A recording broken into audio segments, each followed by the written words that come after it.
Hi friends, எல்லாம் நல்லா இருக்கீங்களா? இன்னைக்கு நம்ம என்ன பண்ண போறோம்னா செலவு ரசம் தான் வைக்க போறோம். சளிக்கு ரொம்ப நல்லது. வாங்க எப்படி செய்யலாம் பார்க்கலாம்.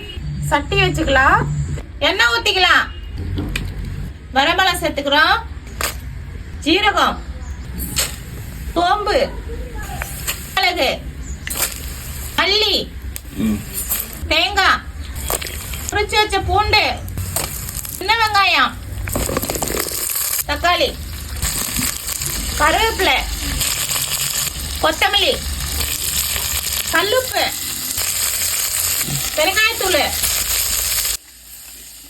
எல்லாம் வறுபட்டுடுச்சு. இப்போ ஒரு பிளேட்டுக்கு மாத்திக்கலாம்.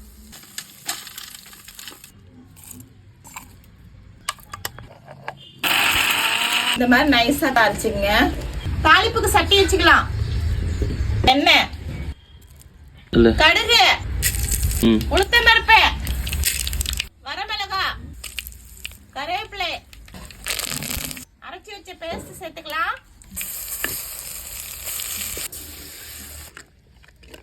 மஞ்சத்தூள் சேர்த்து கொதிக்க வச்சுங்க. பனங்கள் கண்டு சேர்த்துங்க. அவ்வளவுதான், ரசம் சூப்பரா ரெடி ஆயிடுச்சு. இப்ப நம்ம இறக்கி வச்சுக்கலாம். இறக்கி வச்சுன்னா இன்னும் கொதி நிக்கல பாருங்க. இதுதான் தவளை கொதிப்பாங்க. இதோட மண் சட்டியோட பெசல். அப்பாட்ட கொடுத்து எப்படி இருக்குன்னு கேட்கலாம்.